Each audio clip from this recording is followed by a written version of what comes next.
அம்மா சொல்லு கண்ணா.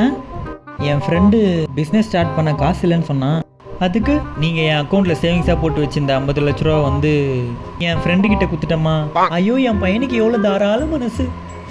அம்மா சொல்லுப்பா.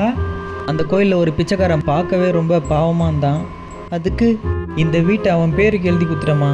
ஐயோ, என் பையனுக்கு எவ்வளோ தாராள மனசு. அம்மா சொல்லு ரவி. நேற்று என் கேர்ள் ஃப்ரெண்டு ஸ்வேதாக்கு பிறந்த நாள். அதுக்கு நீங்கள் பீரோவில் சேர்த்து வச்ச 20,000 நகை எடுத்து என் கேர்ள் ஃப்ரெண்டு கிஃப்டாக கொடுத்துட்டம்மா. ஐயோ, என் பையனுக்கு எவ்வளோ தாராள மனசு. அப்புறமா சொல்ல மறந்துட்டேன். எதிர் வீட்டு ஆண்டிக்கு டிஃபன் பாக்ஸில் கோயம்பு குத்தல, அந்த டிஃபன் பாக்ஸை தொலைச்சிட்டு இருக்கிறாங்கம்மா. என்னடா சொன்ன? டிஃபன் பாக்ஸை தொலைச்சிட்டாங்களாம்மா. எச்ச பொறுக்கி நாய. டிஃபன் பாக்ஸ் இல்லாமல் உள்ள வந்த காலை வெட்டிடுவேன் போட.